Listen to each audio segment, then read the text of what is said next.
Hello, this is Mad Cat, and welcome to another edition of Boobs and Dicks Smash the Matriarchy. Yes, we are aware of the echo, so just a little technical difficulties.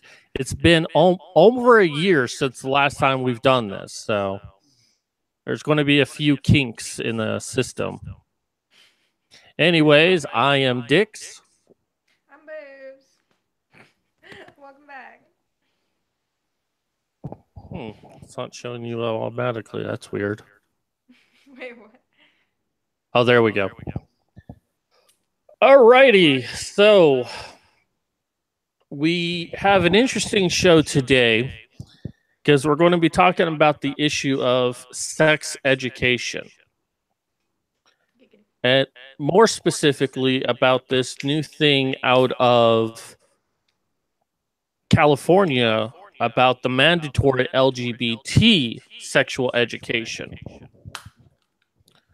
But before we get to that, and also there was yesterday the national sit out for sexual education where parents pulled their children out of school for a day and protested the teaching of sex ed, and it was across the nation.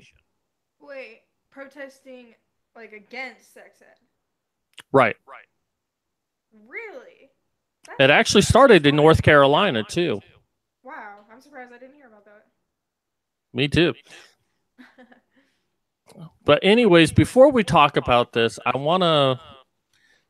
in I want to add my opinion to this about sex education in general before we go into how bad California is doing it.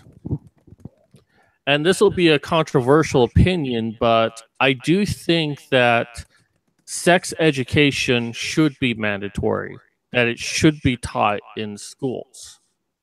And that kind of makes me a hypocrite because I'm against what California is doing. But once we read through that article, you'll see why I'm against it.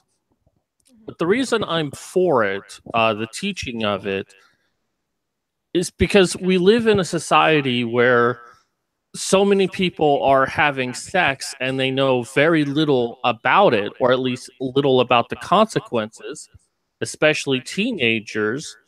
And then they end up getting themselves into a situation that basically ruins their lives. Now, of course, pregnancy is the most common thing, and abortion is an option. But what I find funny about this conversation is that those parents that want to take their children out of sexual education classes are the same kind of parents that don't want their children to know anything about sex. Exactly. And I apologize ahead of time. I'm using teenager and children interchangeably. I'm kind of meaning more teenagers than children, but for some reason I just keep calling them all children. But I am talking about those that are at least 12 years old. But the funny thing is that those who pull their children out of school are also pro-life, meaning they're against abortion. And I'm like, you can't have it both ways. You can't deny them an education about sex and then tell them they can't get an abortion when they mess up. If you don't want them to get an abortion, then teach them the proper ways of using a condom. You want to add anything to that, Vanessa? Sorry, Andrew was washing dishes. but um, shit. I was gonna say that I never actually thought about that. You're totally right about how they're like they're anti-sex ed, but they won't teach their kids about it, and then they're pro-life. So when their kids get pregnant, it's like, shit, what now? I mean, I'm guessing most conservative, or I wouldn't even say conservative, like religious anti-sex families. I don't know, they don't really know, like, because I grew up in a a pretty sex negative household. I don't know about you, but or I think I know about you. I'm not, I don't remember specifically, but my mom was always like, "Don't have sex till you're married. It's awful. You'll be really upset if you have sex before you're married, and then they leave, and you'll be devastated." And that didn't happen. I was just safe and didn't get pregnant, and here I am. But I don't know. It's weird. Very, very, very contrasting views. Did you have sexual education in school, or did your parents pull you out of that? I had I remember they taught us about periods when I was in fourth grade, and they brought the boys. Actually, no, I don't think they taught the boys anything. They just let them watch Flubber. But they taught us about periods. Should have let them watch those 50s and 60s sex ed card videos. Oh yeah, I did. We did watch. There's this thing on like Amazon or Netflix or something that's a compilation of old sex ed videos, and it's it's great. But yeah. So I was taught about periods when I was in fourth grade, and I think they did touch a little bit on how just basically saying that sexual intercourse creates a baby, and not really going into great detail. But then in seventh grade, um, I these I told my mom about this and she thought it was really funny and stupid, and now looking back at it I think it's really stupid too. These high school students from the high school that I went to as well, they came down to the middle school, and I think it was like once or twice they came, but it was only once a week. But it wasn't very long, so we would go in there. I think it was boys and girls, and they would say, you know, it was really stupid. They didn't teach us about sex. They said, take these song lyrics that are very sexual and rewrite them to mean something wholesome. That's what they did. And we were sitting there like, how exactly is this teaching us like safe sex? What does this have to do with sex education? And like when you think about it, like music, when I was a kid, I didn't even listen to what the words said. I would listen to Korn and fucking Pitbull. Some of his music is crazy. It talks about like forcing himself on women and nobody even cares. And music is like anybody can listen to it. So I really didn't see the point of that exercise at all, other than making themselves feel good or doing a project or It something. sounds like they were trying to get you into the whole abstinence thing by disassociating what sex was and turning it into something else. No, I think it was maybe some of that, but also it was them trying to point out how sexual our lyrics were and like putting it down, and then like trying to make us create something better to make our to make us think more positively, and but make sex negative. That's what it felt like to me. They were making sex negative and then saying these new lyrics will be positive. So I mean, when it comes to music, so much of it is sexually charged, and I like it personally. I love it when I hear like silly um, rap lyrics that talk about fucking hoes and shit. I'm like, hell yeah. But I don't know. Some people just. I guess we were in kind of a small town, so I can see why some people would be against that, but it's also like not productive at all. So besides that, the only sex education I had after those weird exercises was in health class. And that was actually, legitimate sex education.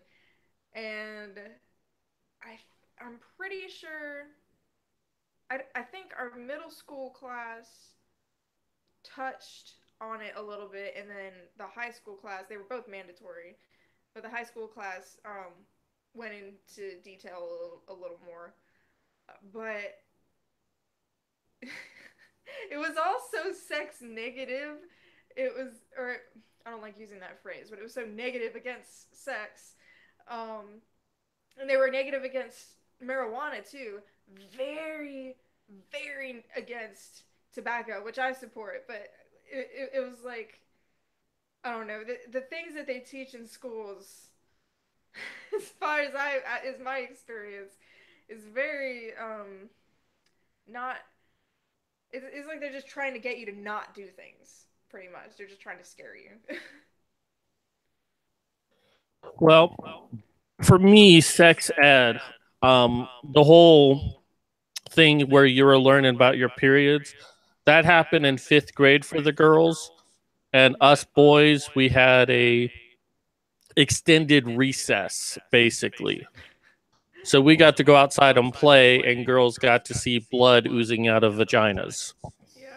Although I didn't know that at the time, it took me many years later to figure out what was going on with the girls because they wouldn't tell us anything.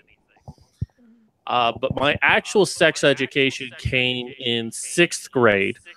But that was really just about, how sperm is formed. And I mean, the most nudity we saw was a pair of tits, but it was animated. And it was suggested that intercourse happened, but then it talked about how sperm enters the vagina and swims to the egg, creates a baby. And then we discussed STDs and the need to wear a condom. That was it. That was our sexual education. And that's why I think that needs to be taught in schools as a mandatory subject when boys and girls hit that age of puberty. I personally think that you can present sexual concepts in a non-sexual way even before they hit puberty so that they can be a little prepared or at least kind of know or not be embarrassed, not be worried, because I recently watched a video that said something about, I think it was the Netherlands. I know quite a few people disagreed with how young they were teaching them, which was like 4 years old or something. Um, but well, they had like a set, you know, plan or whatever. Teach them simple things as they're young, and then gradually teach them more. I think that's a great idea. Maybe not as young as 4 years old, but you can at least be like, yeah, boys and girls are different, because at least they can speak, so they can understand. And I think I think it's all in moderation, and if kids learned to respect sex more, then they could learn, to respect each other more, I think. Boys and girls, when you're making a sandwich, remember not to put mayonnaise on the egg. You'll get that in a few years. What? I've never heard that. I just made it up, so. Oh, nice.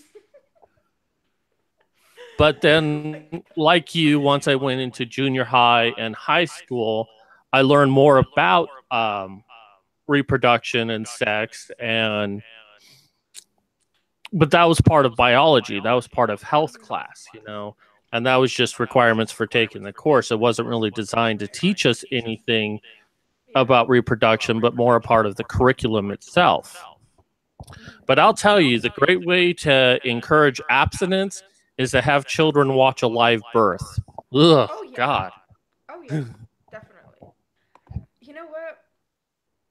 I completely forgot about this, but when I was in high school, for some reason, my library, it was a pretty big library, they decided to just show this video of, I'm not really sure, I don't know what it was. I think it was like a National Geographic documentary or something like that.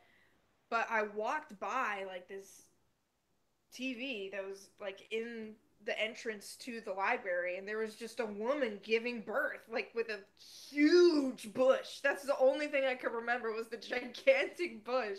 And I was just like, oh, okay, that's not something I wanted to see right now. But like, I had already seen it from the internet and stuff like that. But that's another thing. I realized that I learned way more about sex from my friends, the internet, and TV than anything else. And I don't know if that's a good thing or not, because I was pretty resentful towards sex until I was 14. So I wouldn't say that was very healthy. I thought from watching a National Geographic video or Discovery Channel, that's what it was. I was watching Discovery Channel with my mom, and this monkey, this chimpanzee, just kind of sticks its ass in the air and is like, waiting to get mounted. So my 10-year-old, no, my 7-year-old brain thought, oh, you have sex by putting it in the butt. That is what I thought. I literally thought up until a couple years later that you had sex in the butt and that made a baby. And I even told my friends about it too. They're like, no, my mom didn't do that. Well, and that's an important thing right there, is that you might be able to get your children to not take a sex ed class, but that doesn't mean they're not going to hear it from other people what happened, and you can't control that unless you decide to homeschool them and keep them locked up. But I had a friend a few years back who was a school teacher. I think she either taught middle school or high school, but she would once in a while have to teach sex ed, and she told me like what some of these children believed, some of these teens believed about sex. And she was like, yeah, they would tell me like, you can't get pregnant if a woman is on top or if you do it in a swimming pool. Yeah. And I don't know if they were poing her or if they really believe that to be true. Right. I could that believe just either reminded one. me of something.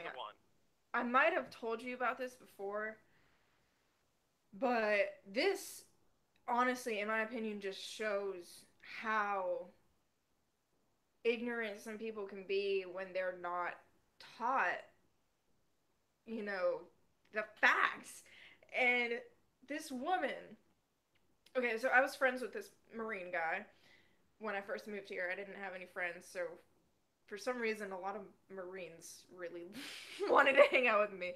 So I went with my Marine friend, and he said, "Oh, I want you to meet my best girlfriend. She's married. She has a baby on the way. She's really nice. I think you'll love her. I think you'll get along really well." And so I get there, and well, first of all, she has a weird attitude that just kind of off-putting, and almost Valley Girl, Southern Valley Girl like, and but she was like super pregnant. And you know what she tries to tell me? She says that she says matter of factly that the urethra is on the tip of the clitoris. That's what she told me. I said no. The urethra and the clitoris are two different things. She said no. The urethra is right on the tip. That's why some people squirt or something like that. I was like, you're pregnant with a child and you don't know how your own vagina works? How? How do you exist? I just kind of looked at her. I was like, no. Like, no, it's not. It's not. And she's like, no, trust me, it is. And I was like, okay, whatever you say. Whatever you say, pregnant lady. Well, let's go ahead and jump into the article. Vanessa, if you could go ahead and mute for a little bit. while we go ahead and read this aloud. Through the article.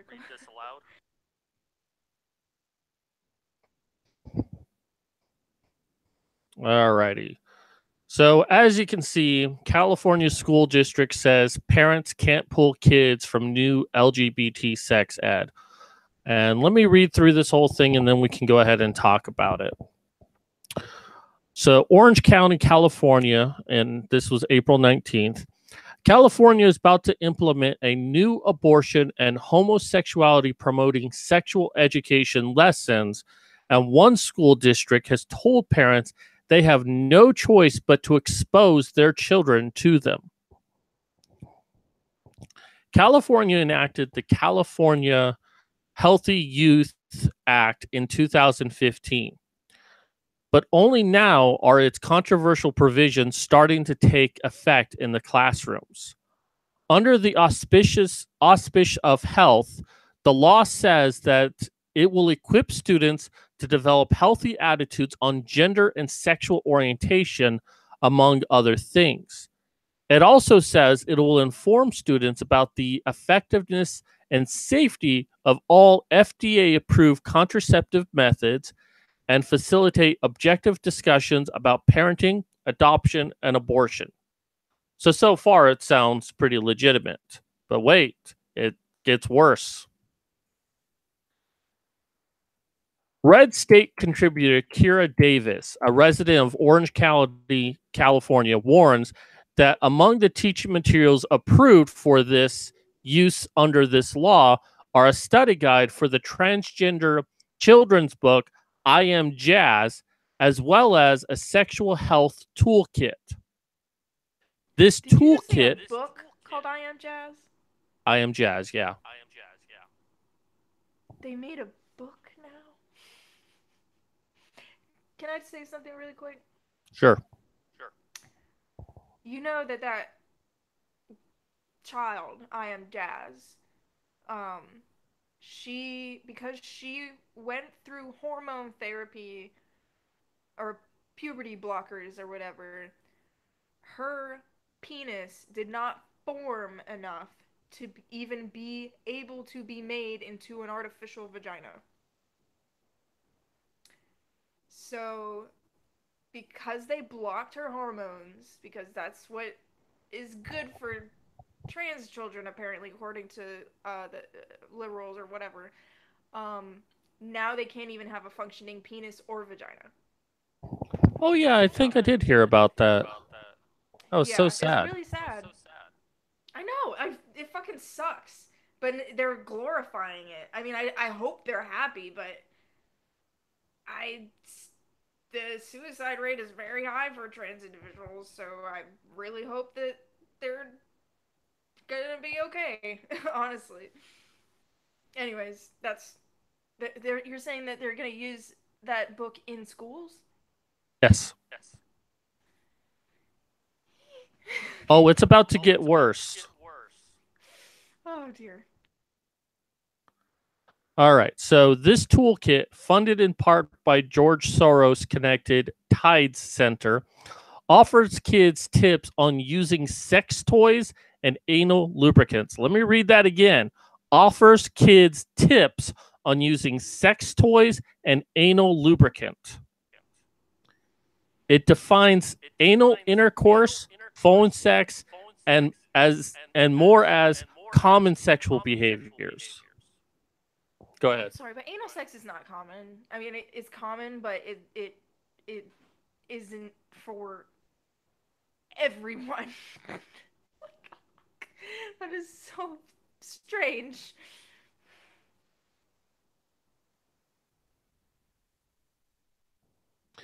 It teaches that abstinence and virginity can mean engaging in a variety of sexual activities, but stopping short of intercourse. And apparently Disney wants to make Elsa a lesbian for Frozen 2. I haven't seen the first one, so I don't know how I feel about that. I haven't either. I don't plan to. So, what if you don't have time or money to buy sex toys? The guide asks on page C51. I don't know. How about a better question? What if you're a minor who goes into a sex store to buy a toy and they tell you, you're a minor, we can't sell you a sex toy? The answer, Yeah, I don't. you can use cucumbers, carrots, and banana with the peel, which make great dildos. Just remember to use a condom. Yes. Always use a condom. Never, ever use a carrot without a condom because a woman died from having a carrot thread going into her bloodstream, okay? That shit is scary. Oh. Or just use a hairbrush like me. Or I did when, you know, when I was young and couldn't buy dildos. But then again, someone underage bought one from Spencer's online for me. So, loophole. Well, sure, if you use your parents' credit card, I mean, you can buy anything online. I don't know if it was or not, but yeah, it's funny.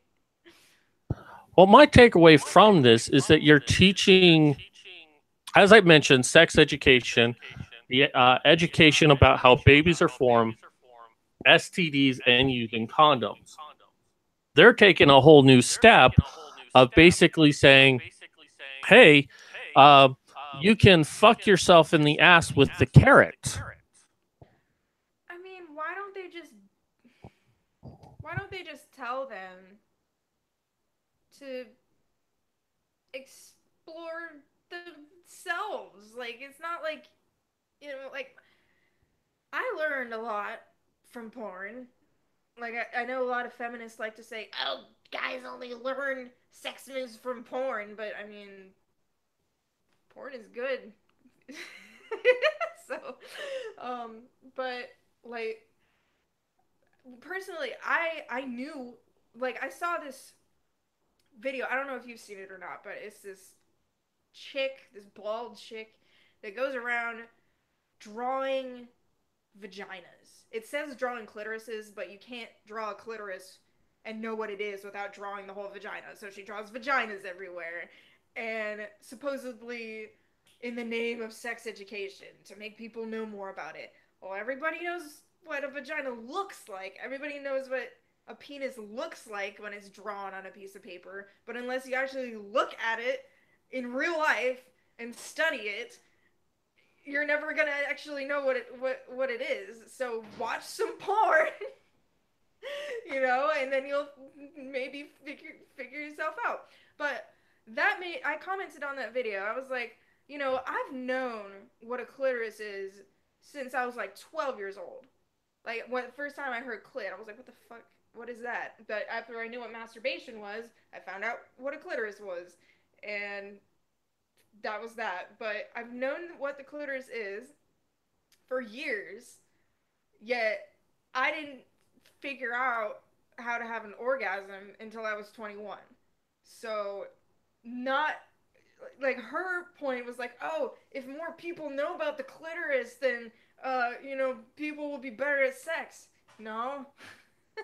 You just have to experiment and try again until you get it right. So, uh, Yeah, people I are so didn't know what dumb the when it comes to clitoris sex was education. until I was probably in my early 20s.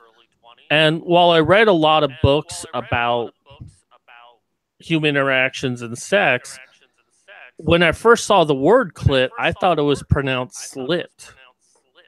That's funny. So when people talked about the clit, I just couldn't make the connections like, oh, that's what I keep reading about. Okay.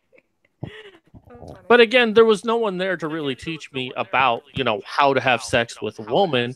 And it stands to question if that is something that should be taught to children. And I would say no, it shouldn't, but Yeah, no, I definitely don't think adults. that.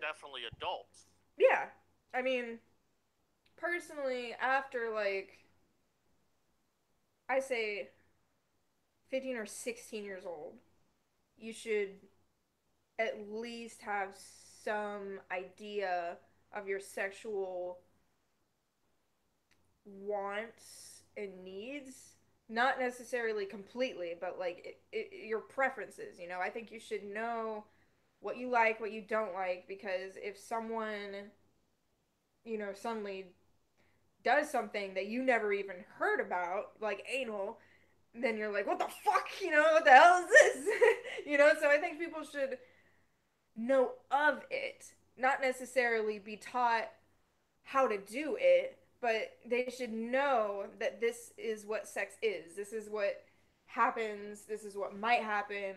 And I think we should be taught more about consent and the blurred lines of consent as well, because that kind of goes hand in hand. Like if someone does something that you don't like, you can't just cry rape. You should just talk about it and work together as sexual beings, because humans are sexual beings, unless you suppress it and make it scary, and it shouldn't be scary. I think it should be something that everybody can talk about and be open about in the right setting, just not necessarily, in school at certain ages. So yeah, it's confusing, but I think there needs to be some kind of sex education reform or whatever. Well, that I definitely agree with. There does need to be a sex education reform, but also a reform on what consent is, because there's still a lot of misinformation spread by feminism on what consent is, such as the fact that, well, if a woman is drunk, she can't give consent. It doesn't matter if the man was drunk or not, he was the aggressor. Even if she initiated, he's the aggressor, so it's always rape. Or how about the fact that she does say yes, and then after sex, she regrets it? It's still considered rape. Except, so you're basically saying he should have telepathically known that she didn't want sex, even though she was saying, yes, yes, fuck me now, fuck me like a dirty slut. But I'm supposed to know, oh, I'm sorry, I'm not going to have sex with you because you're going to regret it and then accuse me of rape. Right. And that's another thing. Like, that kind of thing, like suddenly changing your mind or whatever, or regretting it later, it's like that's what led to the law that got passed in North Carolina saying that once you say yes, you can't back out. Because then, it would be a legal fucking mess, like did you hear about that? How North Carolina passed a law saying if you say yes, then that's it. I believe I Consent have, to yeah. sex automatically. That Sorry. did cause a lot of controversy because it's like, well, you're just promoting rape culture. No, Yeah, we're but promoting that's responsibility. exactly like if first of all, if you say yes to having sex and then you don't say anything after that, I mean that sounds like what the thing was. That sounds like what the law was for, personally to me. But if you say no, then you don't have to have sex. And if they try to do it anyways after you say no, they'll go to jail. The end. Well, I've talked to some of my feminist friends about this, and it's like the whole saying no. It's like, well, they might be too afraid to say no, so they'll just say yes. But then they believe in things like getting affirmative consent, that you need them to actually say yes. Well, if they're too afraid to say no, then they'll also be afraid not to say yes. Right. So you can't I really mean, use that argument. yeah, I used to be that way. Up until I was until the last time that I got sexually assaulted and they went to jail. Before that, I was terrified of saying no to people. People would take advantage of me very often, and I just wanted to hang out with friends, and then they would, be sexually interested, and I'd just be like, fuck. But that's because I had severe panic disorder, And I would just get so worried and afraid of disappointing people. That's like my worst fear. It's my worst phobia is disappointing people because it just makes me feel like shit.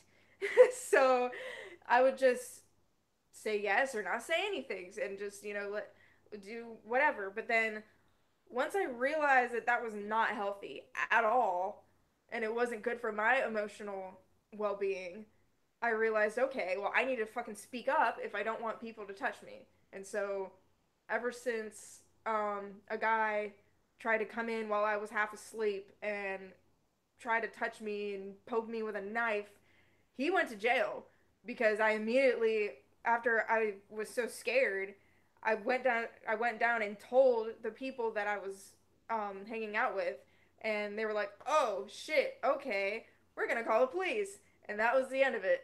So ever since then, I've been like, "Yeah, I'm not gonna take shit from anyone." So obviously, like, consent is very important, and but it's also it's important on both sides.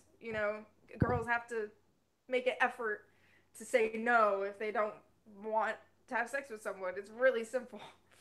And there's where the reform needs to start, is that there's a responsibility in consent.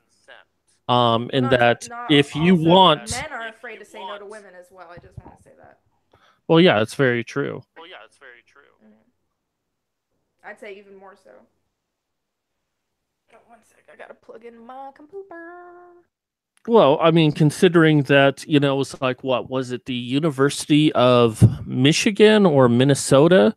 They actually had it within the student charter that if you refuse to have sex with a woman, that can be classified as rape. There have been feminists who say that if a fat woman comes up to a man and wants to have sex with him and he refuses, that's fat shaming. Men are not allowed to have You almost sexual did a bad face preferences. right there. They're not allowed to deny women without it insulting them. Yeah, that's just hilarious to me. That just shows how self-entitled feminism is as a whole. All right, let's go ahead and get through the rest of this article. If you could go ahead and mute, please. All right, so it teaches that one of the cons of abstaining from all sexual activity is that it requires motivation, self-control, and communication from both partners. You're presuming that the person who's abstaining from sex is in a relationship. The toolkit lists as resources Planned Parenthood and the radically pro-homosexual and pro-abortion group Advocates for Youth. The law also mandates that lessons and materials affirmatively recognize varying sexual orientations and that they be inclusive of same-sex relationships. Instructions must take a positive view of gender confusion and explore the harm of negative gender stereotypes. Okay, I can support talking about same-sex relationships, but gender stereotypes are there for a reason. Sorry. I mean, like, you can be as androgynous as you want, but you're still either male or female. You know. Davis notes that the California Healthy Youth Act expressly protects parents' rights to exclude their children from participation in sex education courses without the penalty of any kind because, that was my phone, parents and guardians, bonus points if you know where that's from, parents and guardians have the ultimate responsibility of imparting values regarding human sexuality to their children. They do, but they rarely do. The Orange County School District apparently interprets this differently.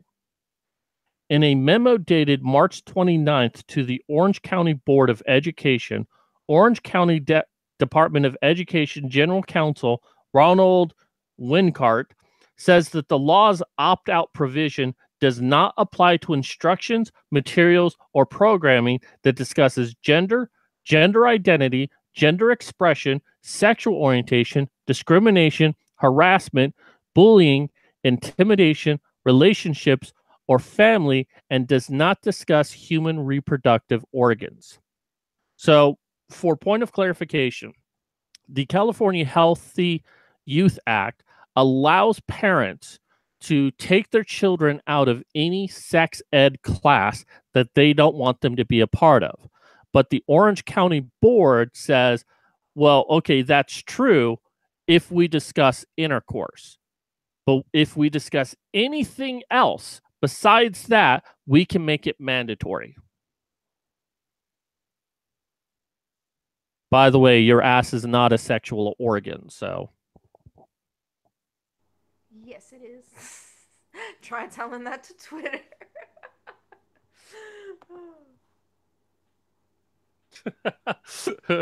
Oh, Medusa, you're so mean.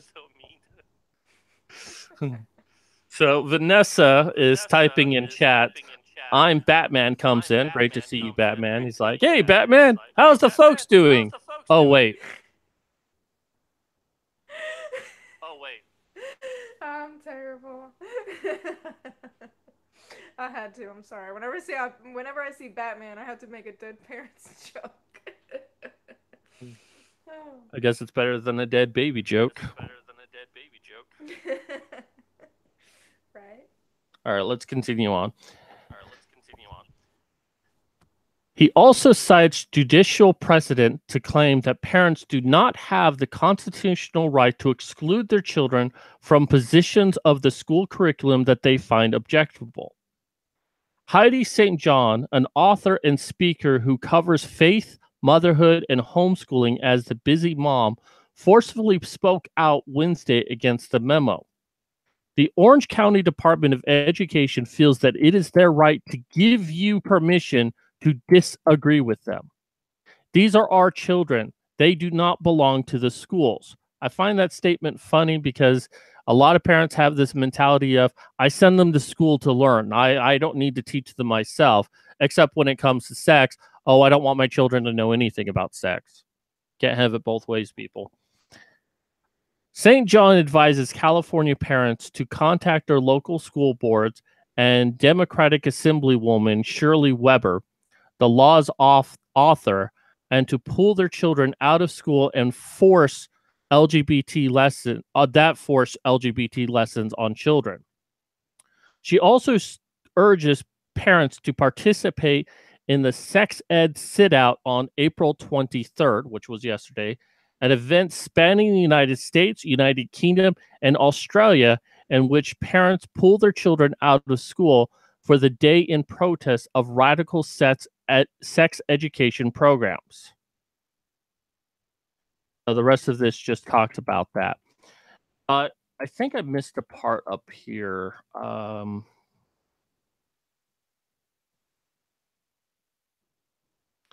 Yeah, parents and guardians have the ultimate response.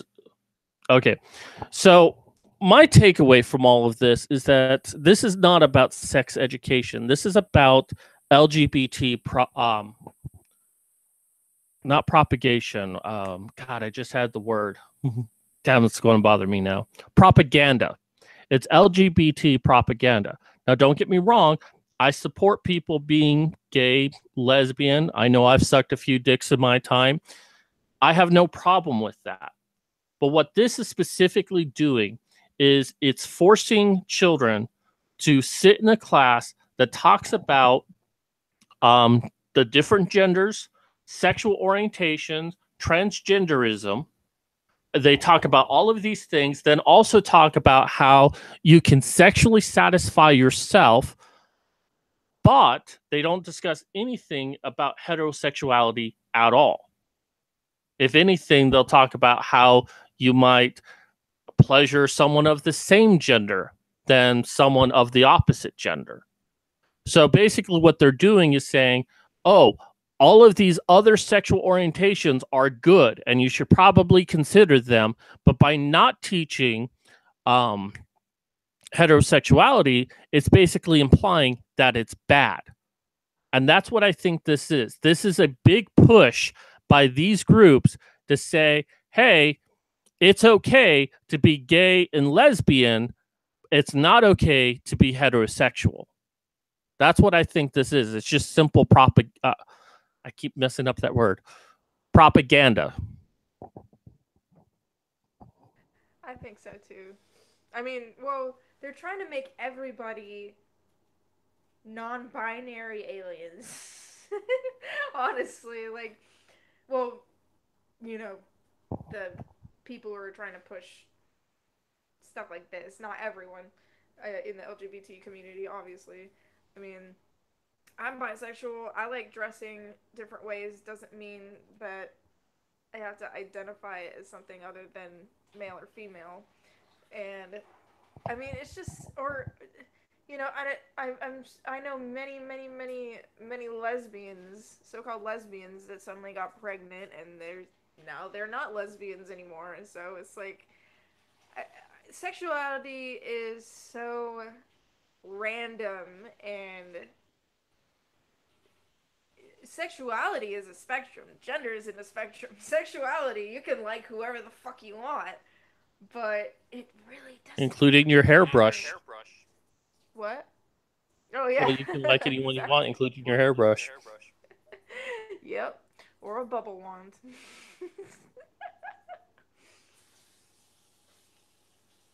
But yeah. I I agree mean, with you on that, but I think a lot of what drives people's sexuality is the need to want to different themselves from everyone else or try to make people uncomfortable. Like one of the relationships I had before my injury, I was kind of in a Y relationship with two women. They were together, and then I was kind of off on the side. But they would only tell people they were a lesbian. And as they explained it to me, it's like, well, it's easier to say we're a lesbian than to say we're in a poly relationship. And back then, poly really wasn't a mainstream thing. It was starting to be, but it really wasn't. But I think she did it because she felt empowered by telling men that she was a lesbian, oh yeah, I'm sure. even though she I wasn't. mean, it's more powerful. Sorry. Go ahead. I was just gonna say sometimes it's more powerful than saying you have a boyfriend if their lesbian girlfriend is next to them.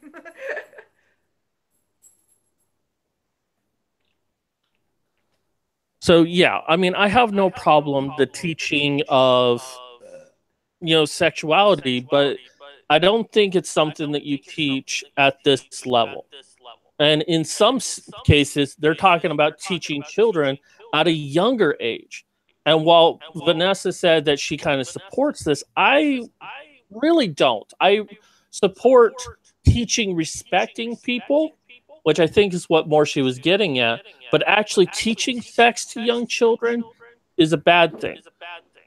And I think that there is a compromise that could be had here where you can teach this but not make it mandatory by teaching it at a local community college and mandating that if you take this class, you can get college credit towards gender studies, which sooner or later they're going to make it a mandatory course, anyways. And so many parents would sign up for that class if it meant that they got college credit for taking it.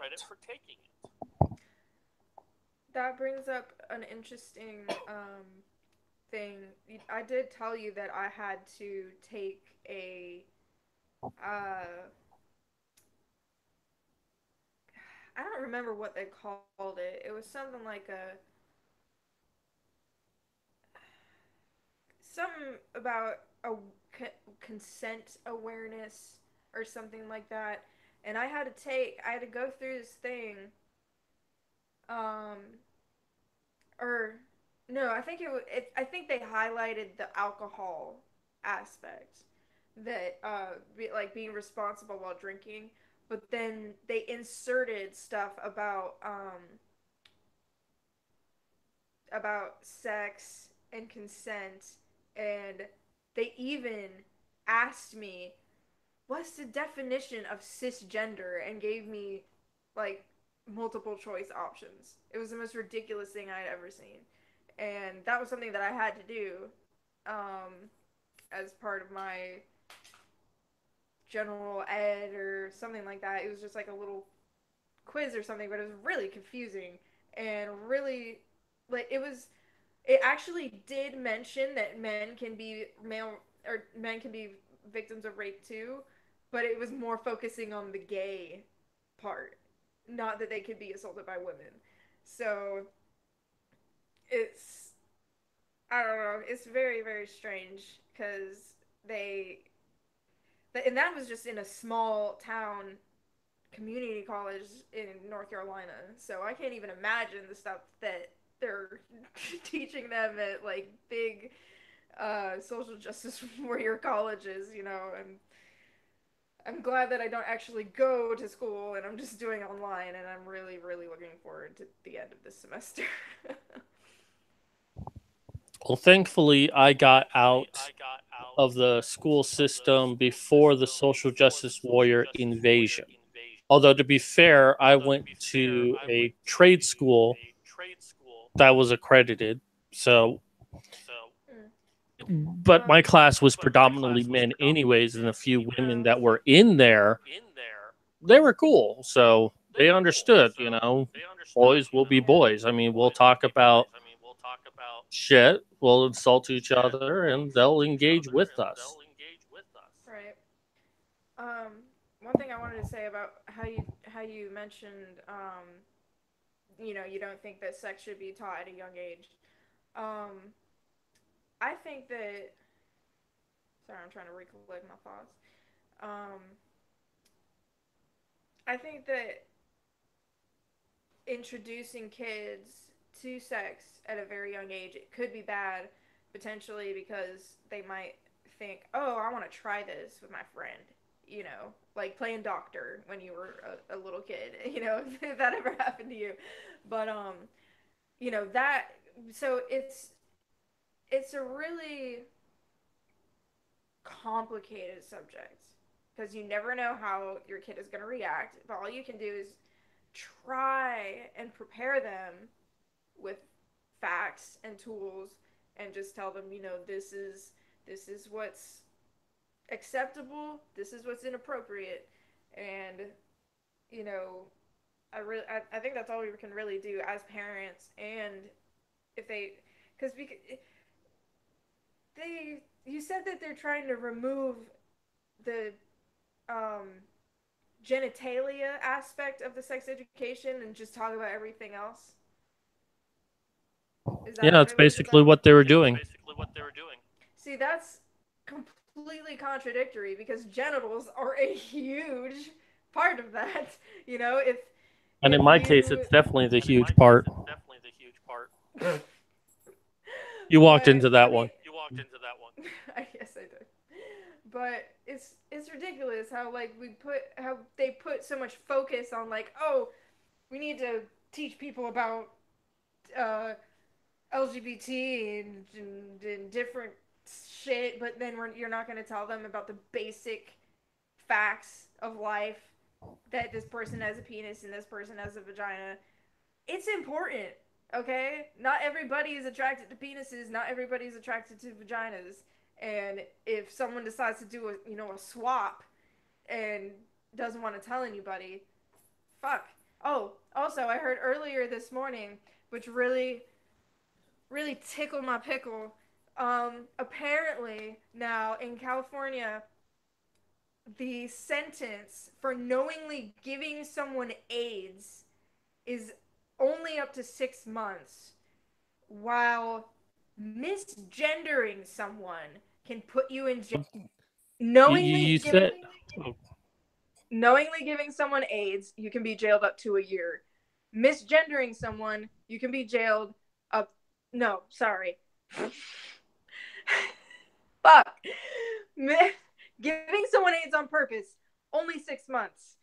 Misgendering someone, a year in jail. That's what you can possibly get.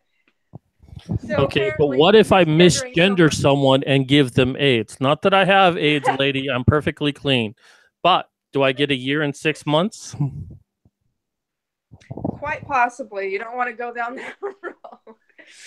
Oh, hey, by the way, I have AIDS, ma'am. Excuse me? I am a sir, and you just gave me AIDS. Fuck! You're going to jail for hearing that. I don't understand that logic. Calling someone an accidental word. That's more important than giving someone a disease that could potentially kill them. Good job, California. Oh. Yeah, there are a lot of crazy laws like that, but that kind of surprises me that California has passed a law about mislabeling someone, because that goes against the freedom of speech. I wasn't surprised that Canada did it, but I was surprised that I'm surprised that California has. Yeah. I think it's pretty recent. I just heard about it this morning, but they also apparently went along with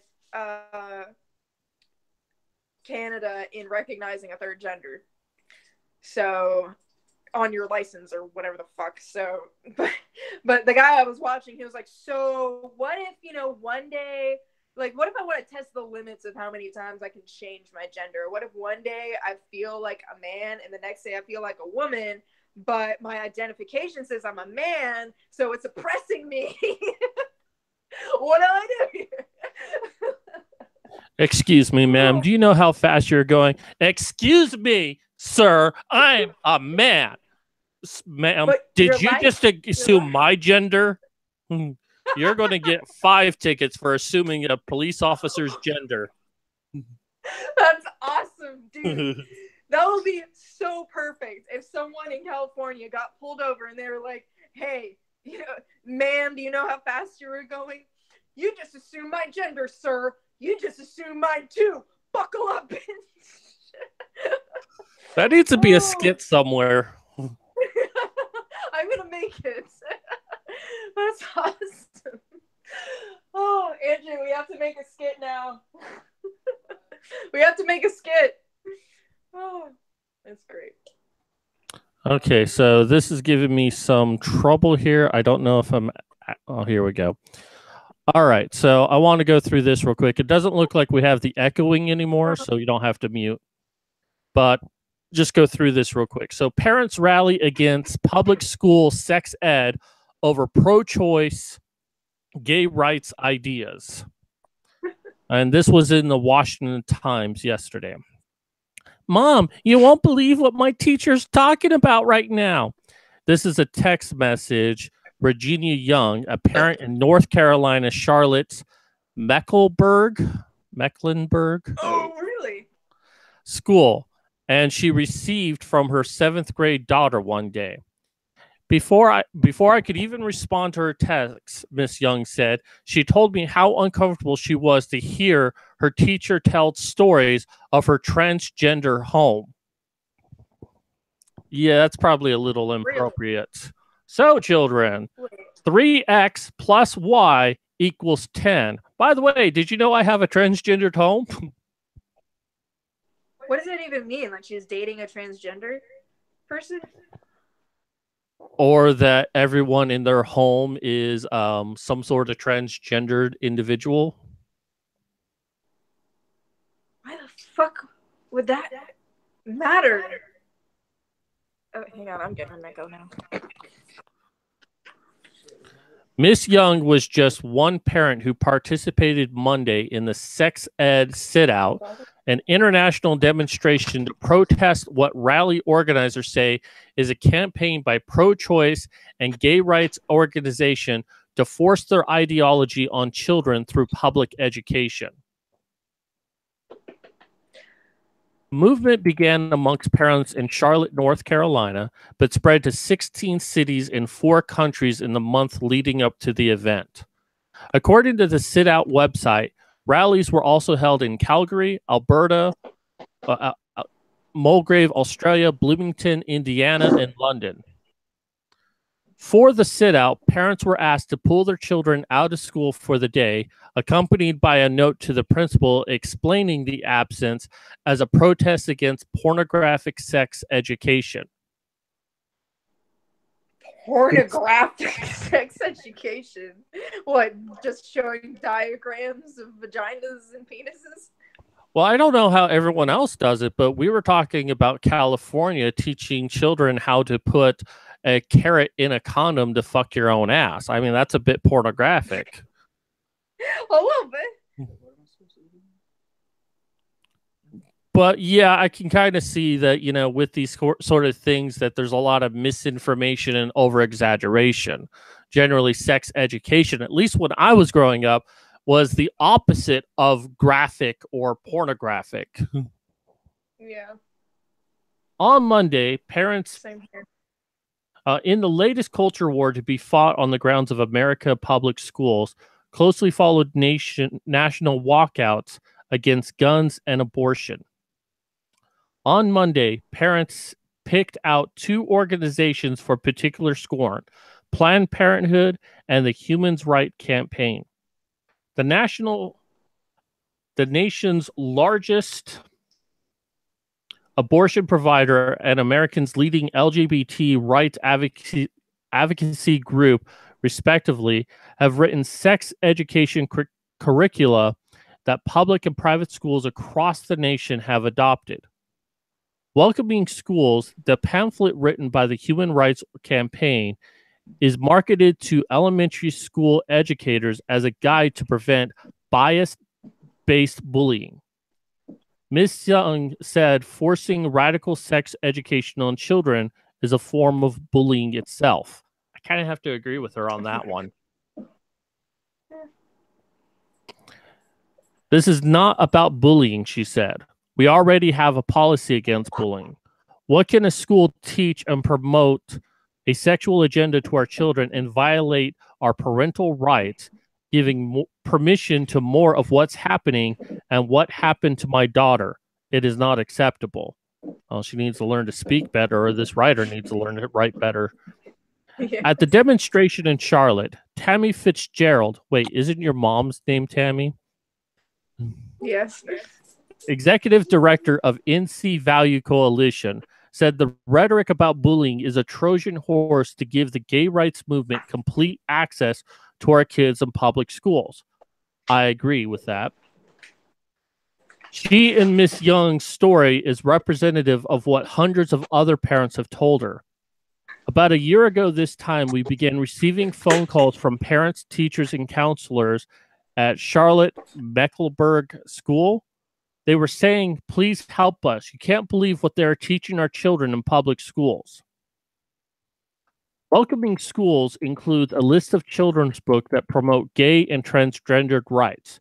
2 of the books on the list: Red, a crayon story about a blue crayon that identifies as a red crayon.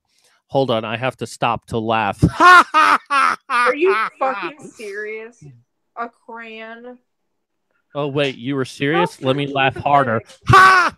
Sorry. Ha!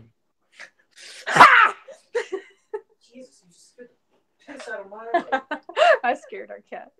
I scared my pussy. The mad cat scared the cat. But yeah, a blue crayon that identifies as a red crayon. I'm sorry, but even children are going to know that that's bullshit right there. I kind of want to read this book live. Me too. Like, that doesn't even sound like a good book at all. Like, I thought of a wonderful children's book, personally, that I would love to make one day, that is very inspirational to young artists. But that sounds like a bunch of bullshit.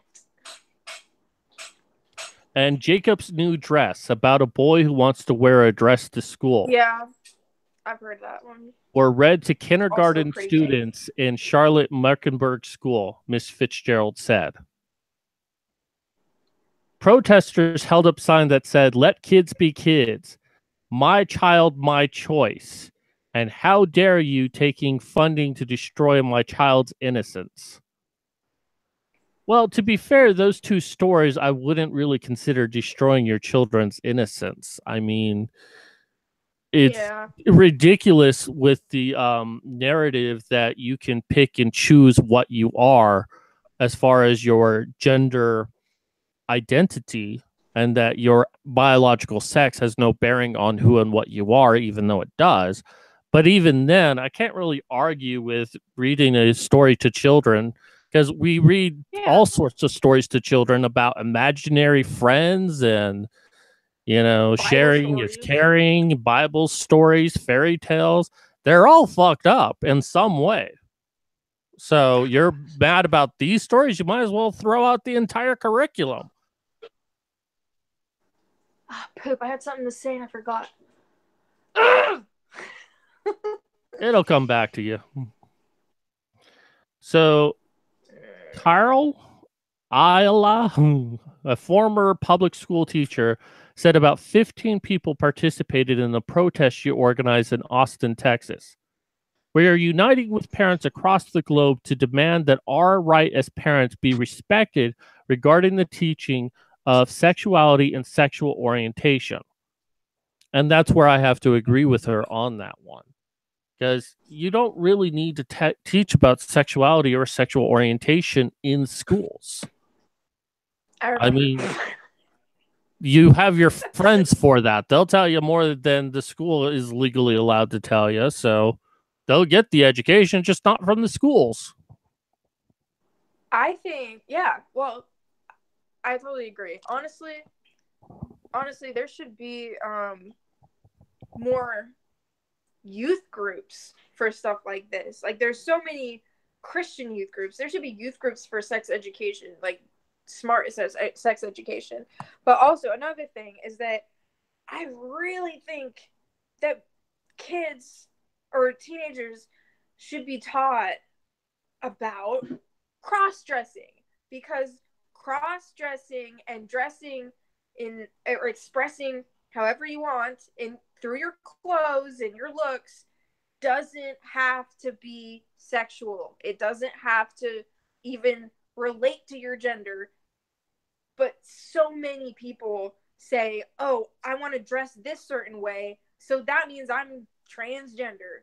And it's really only something that has become popular in like really recent years, because there are real transgender people who experience gender dysphoria and need to transition to be able to live a normal life. But then there are people who simply like to dress as whatever they want, and then they say that they're a different gender, but then they never actually transition or anything. It makes no sense. Just learn about what cross-dressing is. Learn about fashion. Fashion doesn't have to be male or female. You just dress how the fuck you want. I wear male clothes too. It doesn't fucking matter. I bought a girl's Ninja Turtle shirt because it was more badass than the dude's one. Andrew bought a girl's shirt because the male one. Yeah, I heard. Well, you know what? Girls go to school wearing like the shortest shorts they can with their vag hanging out. I think a guy should be able to do that. Wear the shortest shorts possible with his testicles sticking out. Yep. You know what's funny? A guy in my high school, he came to school wearing female clothes, or no, a girl brought him clothes so that he could wear female clothes, and it was just jeans and like an Aeropostale shirt, and he looked like a normal flamboyant dude, and they actually made him go and change because he made like a spectacle out of it. He was like, "Oh, look at me, I'm in girl clothes." So they were like, "Okay, you need to change because you're being ridiculous." But it's like, if you would just just wear what you want, unless you're in school, then we follow their rules. But unless you make a big deal out of it, nobody will care. Nobody. That's how I got away with wearing skirts that only went down to fucking here. Because I didn't make a big fucking deal out of it. Okay, so where were we? So Laura Lynn Thompson attended a demonstration outside Parliament Building in Victoria, British Columbia. She estimates the attendance at 100 to 150. We have had enough, and we're not going to take it anymore. Canada is a nation that has a charter of rights, which includes freedom of religion and freedom of conscience. Yes, but that is trumped by your law that says you can't misgender someone. Our rights have been trampled by the sex ed curriculum in our school. Now we're almost done with this.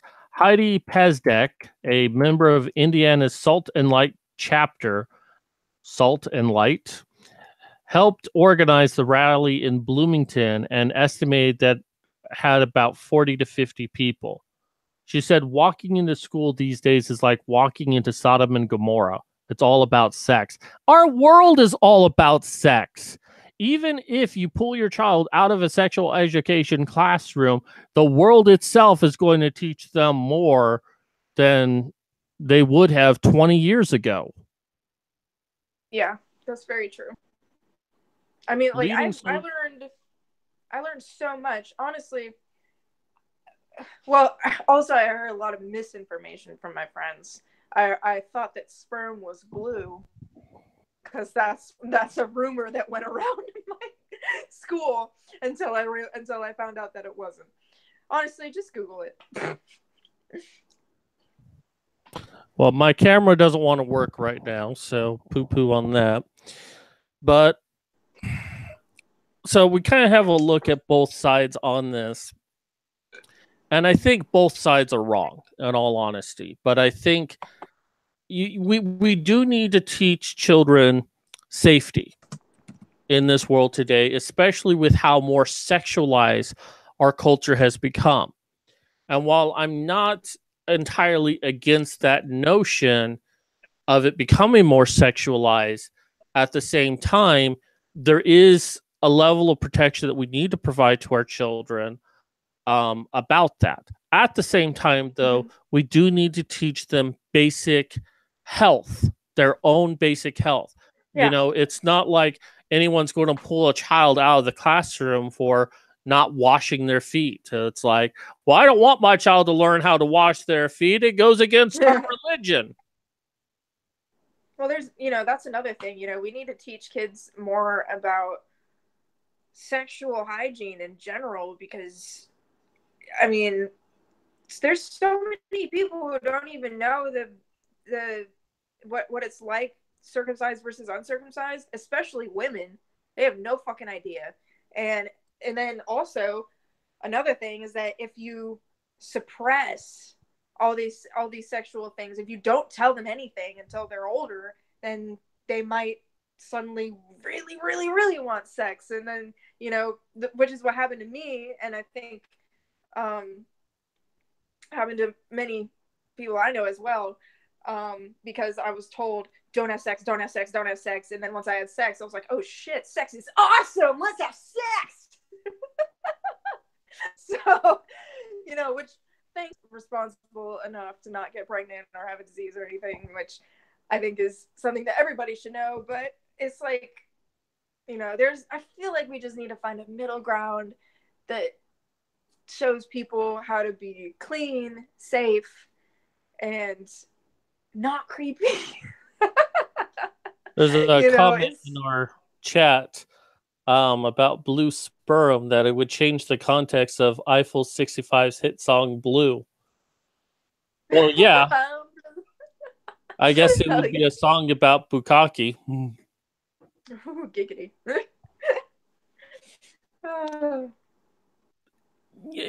I do think that, more things need to be taught in school. I'm not against consent being taught in schools, although I think that that's more of a junior high school thing, as long as it's properly taught and it's not mandated by politics. We should teach actual health and hygiene, teach that, condoms are necessary, and teach like all the ways in which someone can get pregnant.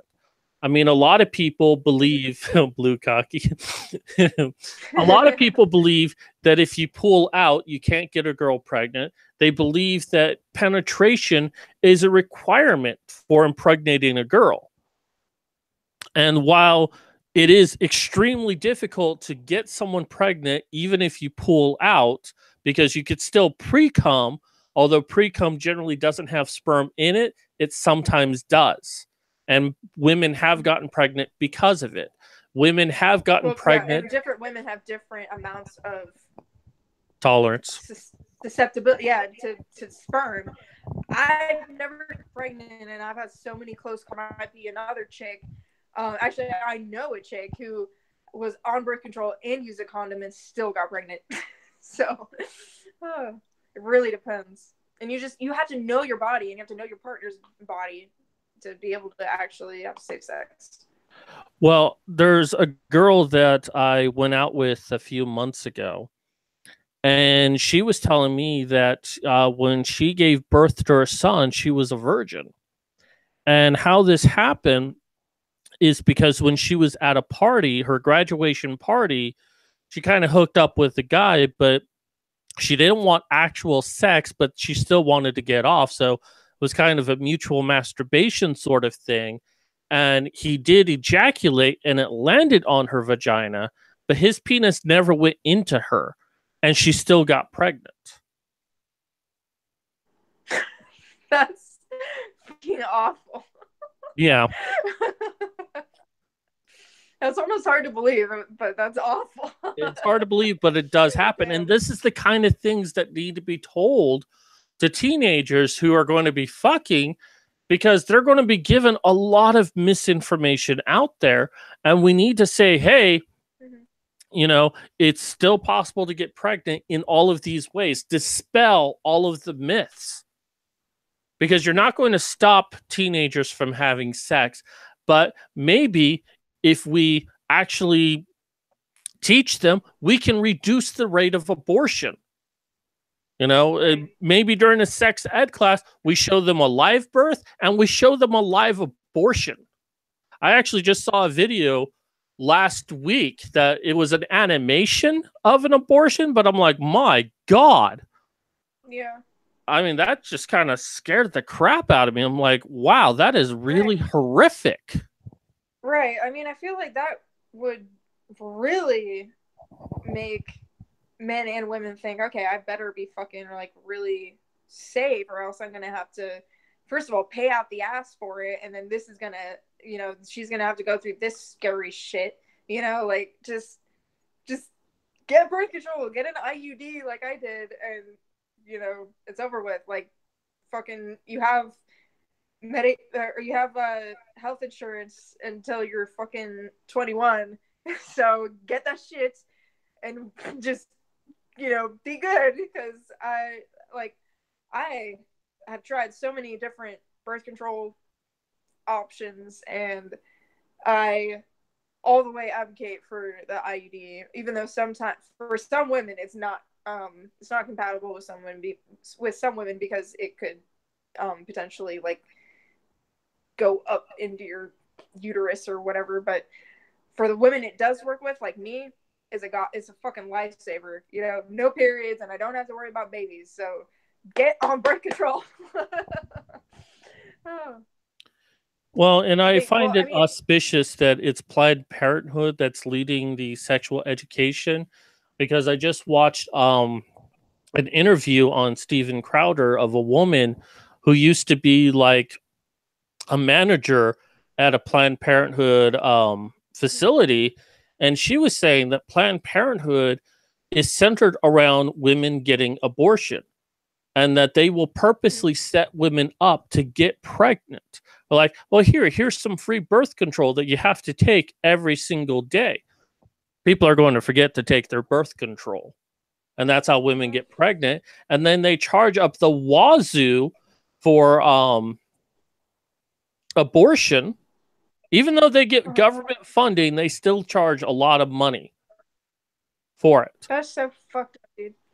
That's one thing that I absolutely do not support. I don't think that they should be government funded at all if they're literally making money off of women that think, you know, they're doing the right thing or whatever, or the liberating thing, and then, you know, they're just spending a shit ton of money. I personally know people who have spent a ton of money on abortions, or had their the men spend money on abortions, and it's ridiculous. I mean, especially if you don't have it before a certain date. Like, if you know, you can have the pill, which is the least invasive, I guess, but then after a certain amount of time, they have to go up in there and cut the baby apart.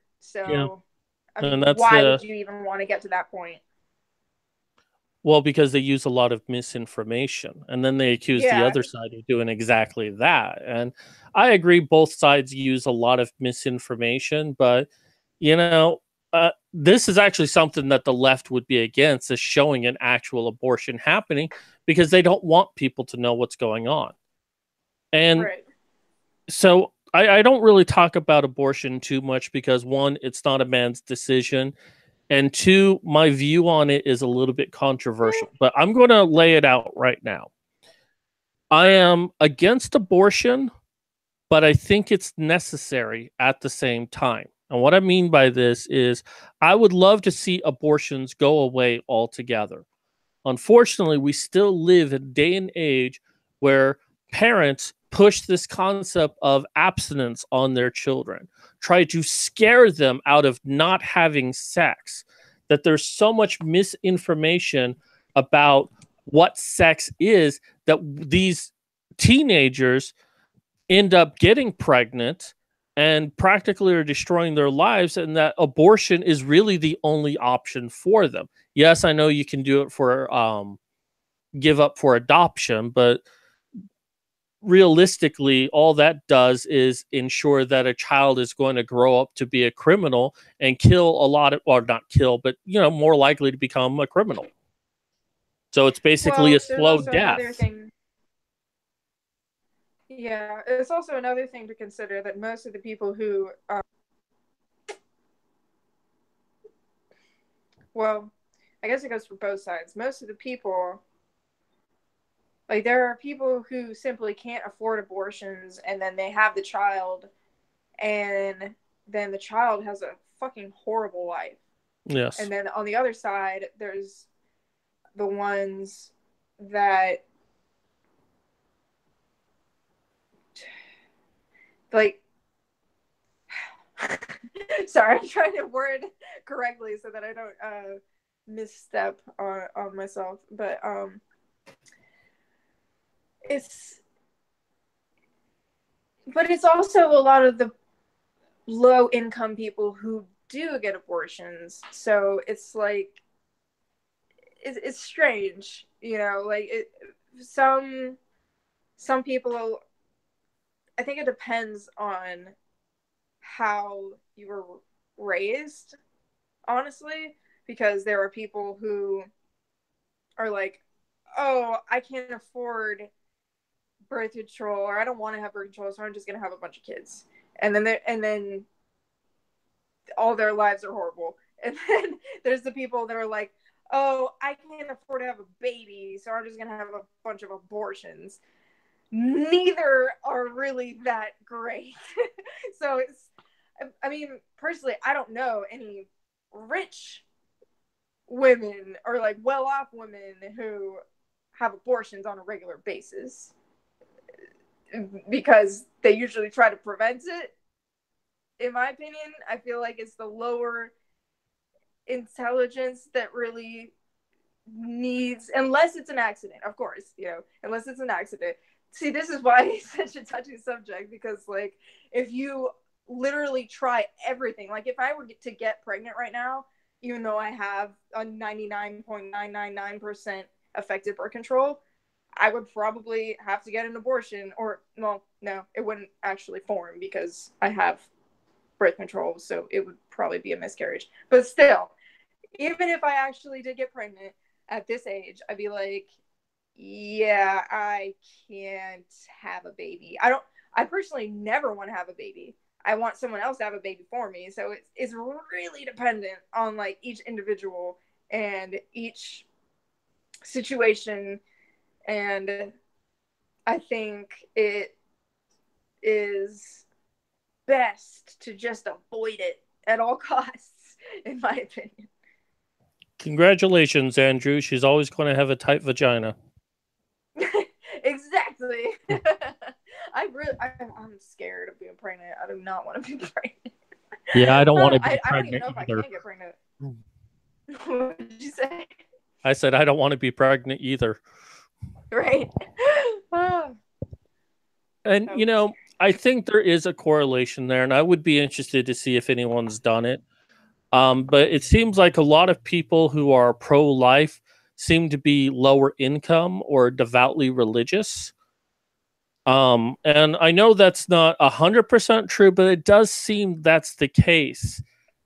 And that the people who do seem to need the abortion tend to be lower class. I mean, you got to remember, what was it? Salinger? I forget her first name, but Salinger was the one who created Planned Parenthood with the express intent of having it available to black women as a form of population control. She didn't want mm, black people breeding. So I think her name was Mary Salinger. So she created Planned Parenthood as a way to give them an option to abort.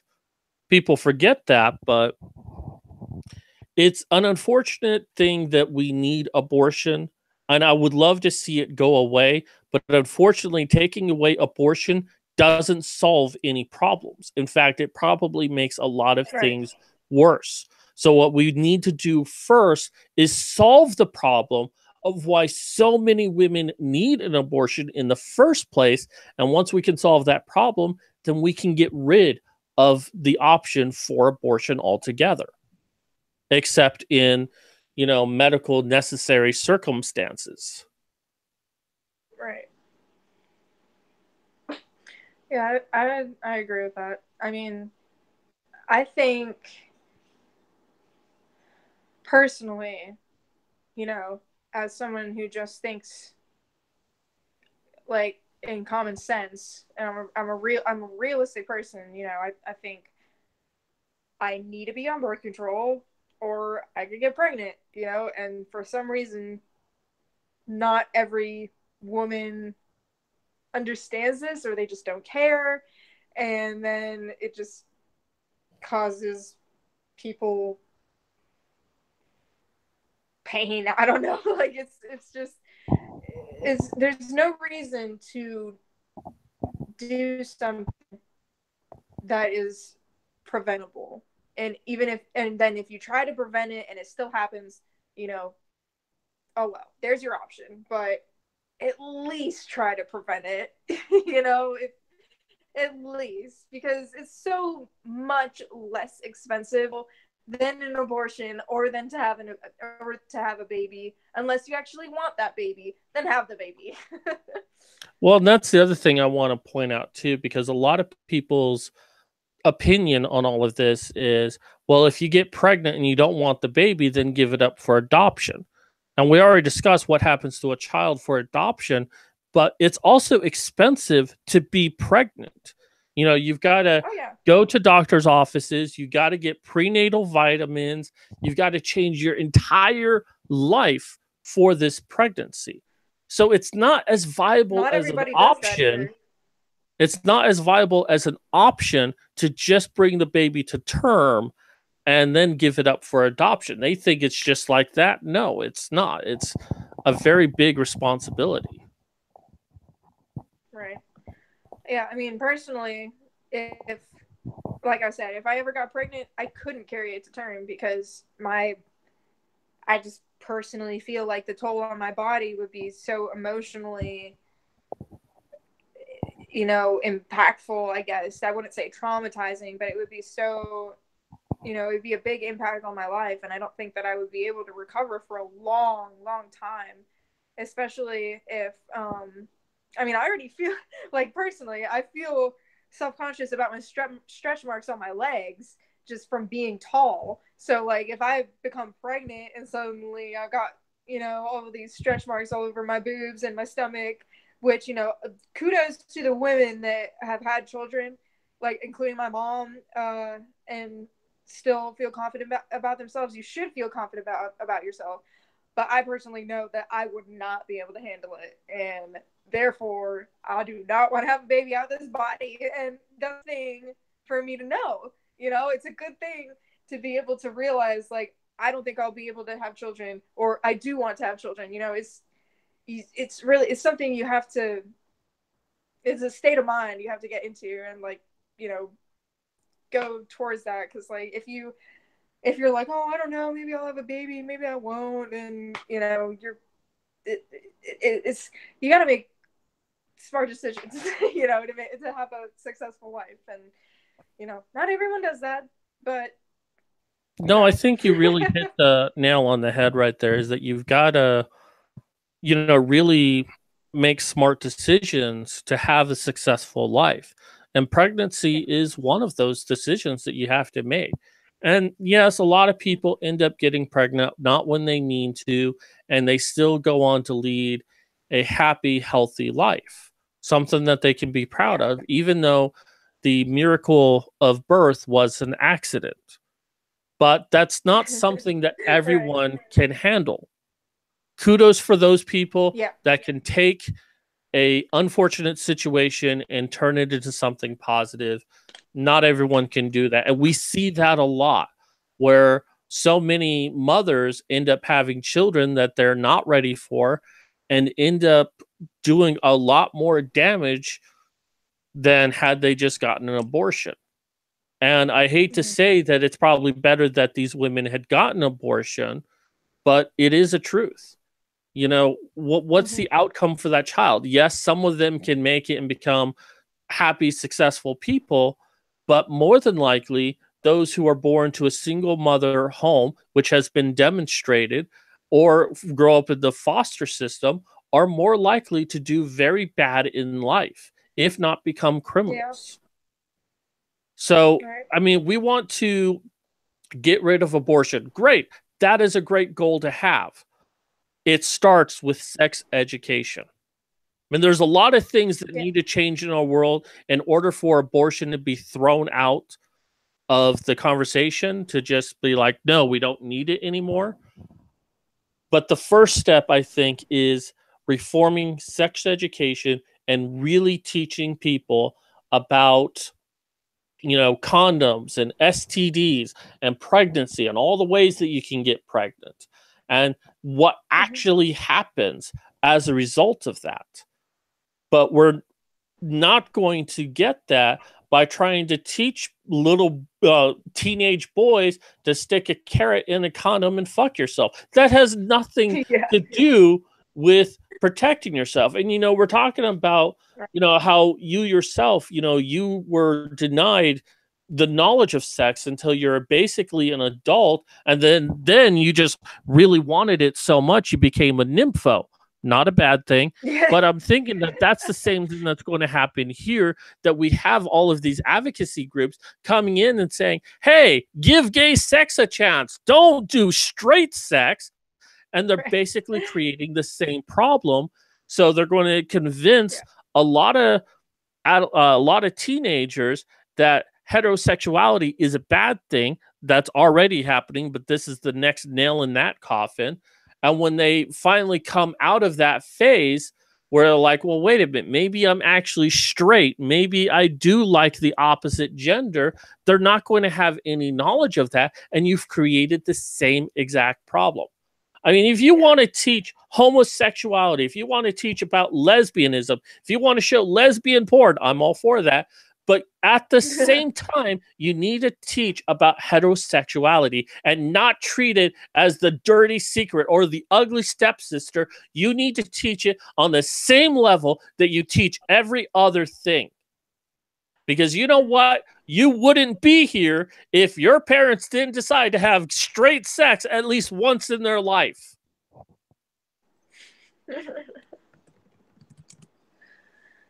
Oh, Wow, I didn't even realize you could see through your shirt there. You're lucky I put a bra. or else this Oh. video would be taken down. Although I don't feel Yeah. lucky, but you know. No, yeah, it would definitely be demonetized if not taken down. Oh, I don't care about monetization anymore. But you know, it's funny Yeah, that me the neither. video of mine that got taken down a year ago, and that was the reason. One of the reasons why we stopped the BDSM show is because my Andy Worski video got taken down. But a year to the day that it got taken down, it got put back up on my channel. Yeah. I told you they tried taking my tits versus ass video down, right? Or they did. No, I didn't hear about that. Or if you did, I Yeah, forgot.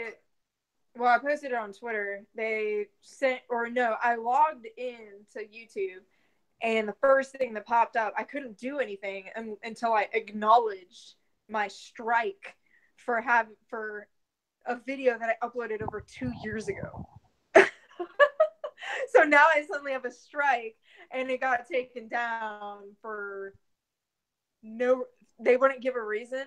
I just said, I don't, there was minimal swearing, and I can change the title if that's what you want, because tits versus ass isn't really, a PC title, I guess. But I mean, I said I could change it, but I don't see any problem with talking about women in video games. Like it's just a conversation, but who knows? I don't know if someone flagged it or if they just randomly did it. I have no idea, but it was stupid.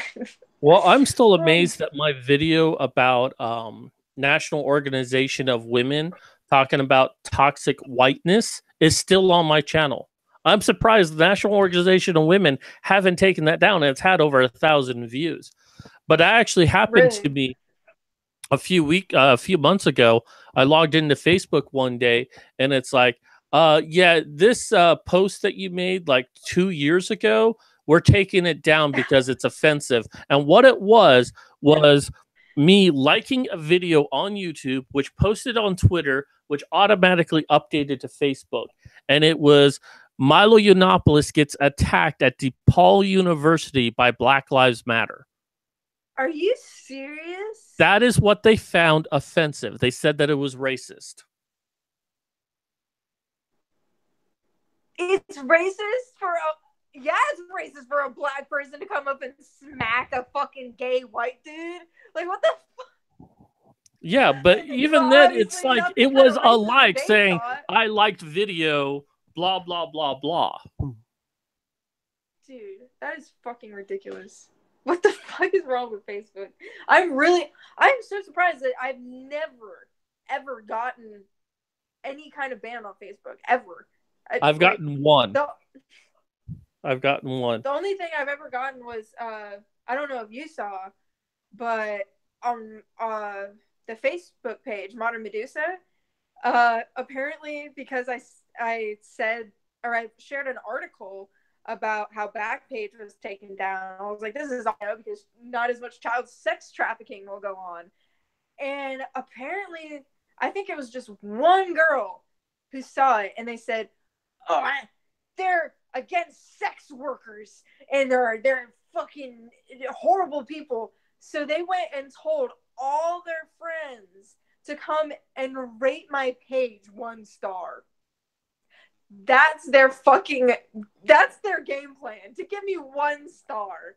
And then when I asked them why they were doing it, they were like, I don't know, someone just told me to give you 1 star, so I did. I was like, what the fuck? So I just disabled ratings on the page because I don't need ratings for a fan page. And the person that I asked, like, what are you doing here? And she was like, well, maybe you shouldn't have your personal opinions on your business page. And I was like, bitch, this isn't my business page. This is my personal fan page. Do you even know where you are? It was so stupid. Oh, but yeah, I completely removed ratings because of that stupid shit. By the way, guys out there that are fans of Modern Medusa, I'm an admin on her page, so I see all of those emails. True. But, the one time it happened to me, I got a 24-hour suspension. Lauren Southern was talking about her suspension because she used the word faggots. And she was saying how, you know, faggots in Britain actually refers to a type of food. So I reposted to her. It's like, oh, would you like to check out my recipe for faggot stew? So that was like my 24-hour ban that I did. But you know, That's what makes. Oh my god! it was funny. Like a year later, I used the word faggot again on Facebook, and I never got blocked. I never got. I don't understand what it is. I don't know if it's someone. I don't know if it's someone reporting it, because when I report stuff, nothing happens to them.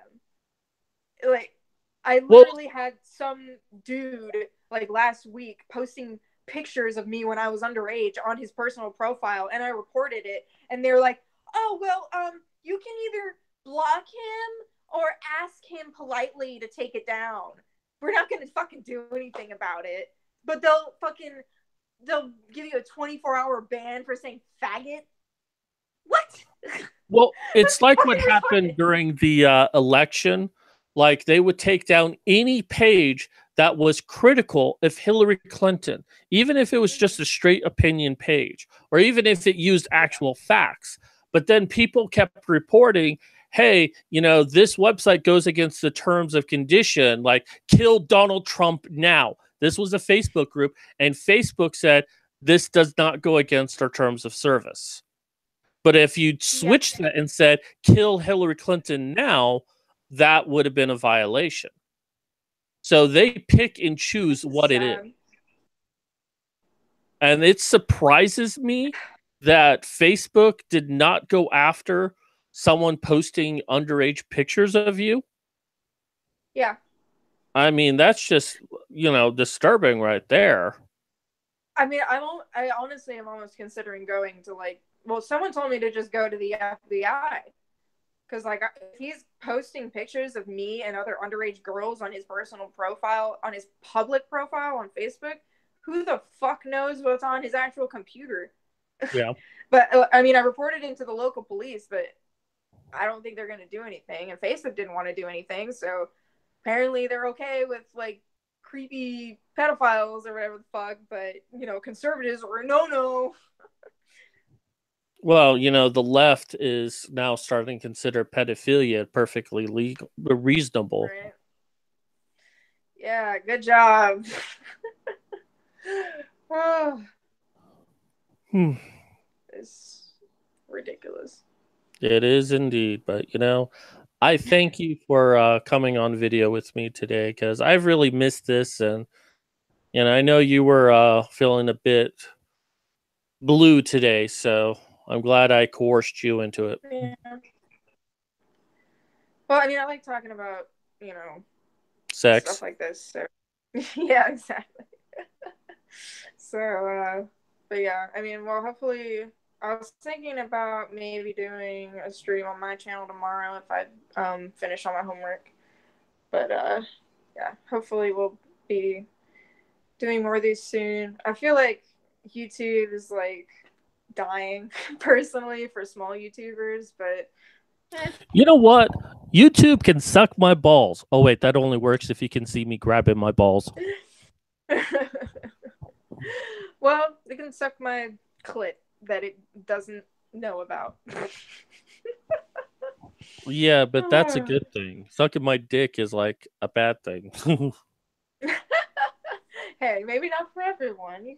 You find some faggots out there.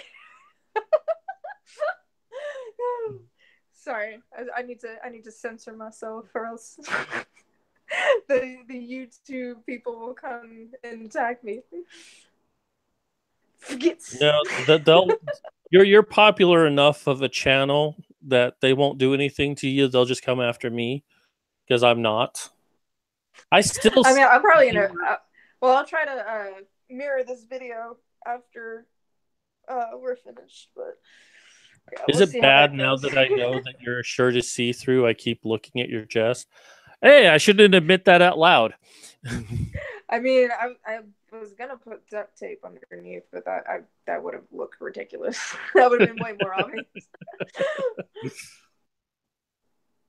No, I appreciate if you can share this video, and I do plan on doing a lot more videos in the months to come. However, I won't really be able to do the video editing stuff until after, pretty much in June, because that's when I'm going to be getting all of my stuff from Philadelphia, which includes a webcam that I got and a microphone that a fan donated to me.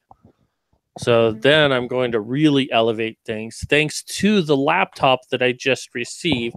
So I'm no longer asking people to buy me a computer, although I do still need health insurance. So yeah, I wish. Well, I mean, you need health insurance. I don't really need health insurance, but yeah. Oh, what's that supposed to mean? And thank you.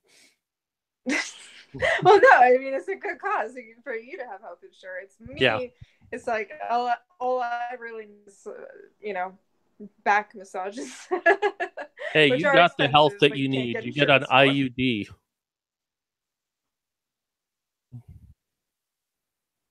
You there? Well, it looks like she froze on us. All right, so let's go ahead and wrap this up. We've been doing this for about 2 hours now. Woo! I miss doing this, so hopefully we get to do this very soon.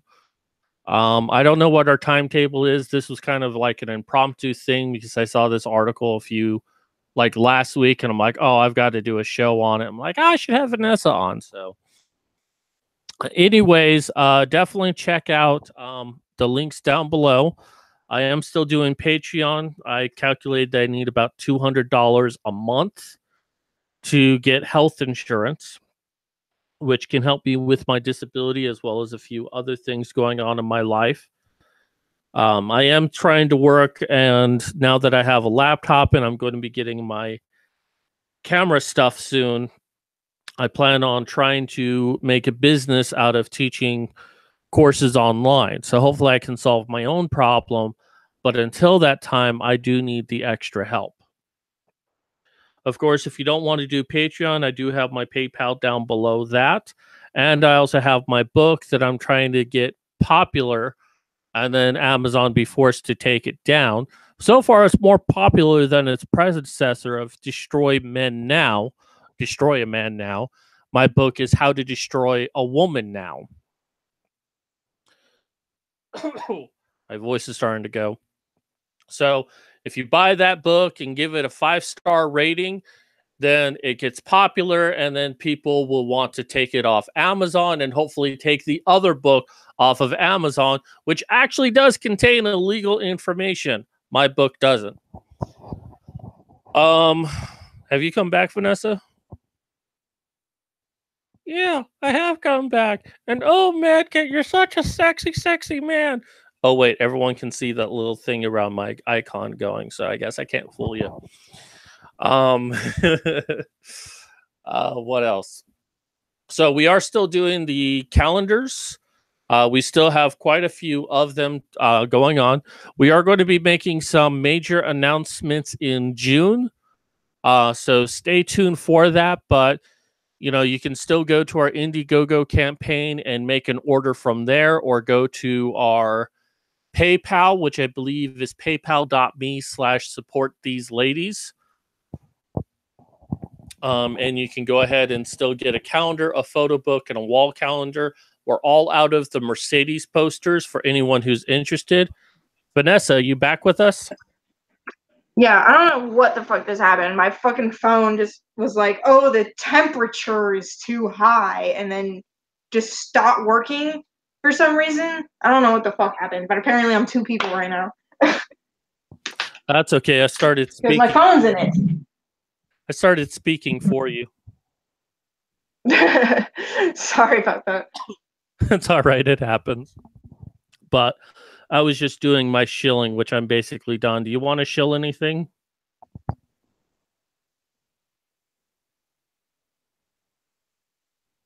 Sorry, what? The fucking thing is being slow as shit right now. That's okay. I'll talk for you. I'm Modern Medusa, and I want you to buy my artwork. I am a fantastic artist, and Oh, if you want me so to many show, people use what? I said if you want me to show, that's easy. I just didn't know what was going on. Yeah, I'm shilling right now. So, do you want to shill anything? Well, yeah, fucking the Lovely Ladies calendar. You better buy that shit because we still have a shit ton of them.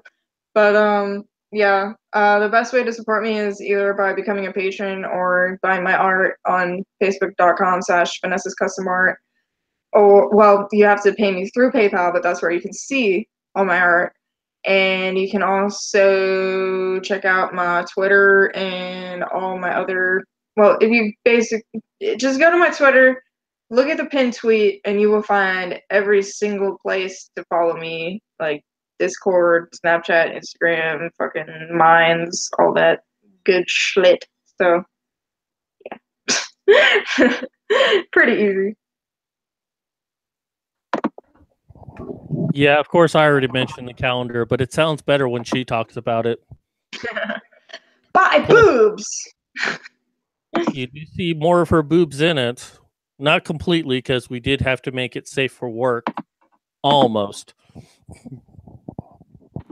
But yeah, like I said, we've got some major announcements coming in June. Can't reveal them yet, but it is related to the calendar, so stay tuned for that. Yeah. So, anyways, that's going to do it for us today. Like I said, we don't know when we'll be doing another one of these, but certainly as we get, well, probably once Vanessa is done with her semester of school, we'll probably be doing a lot more of these videos more often. Yeah. So blame Vanessa. Yeah. Oh, blame the goddamn academia. I always do. All right. So thank you to everyone who's watched. I'm sure none of you are listening by this point because people only watch things for like 20 minutes and then stop. So I could say whatever I want. I hate all of you. Fuck you, guys. Fuck you. All right. This is Dix. Oh, yeah, and I'm boobs. And believe me, I'm a big dick. I'm a big fat boob. One boob. No, I think I'm the boob in this. Okay.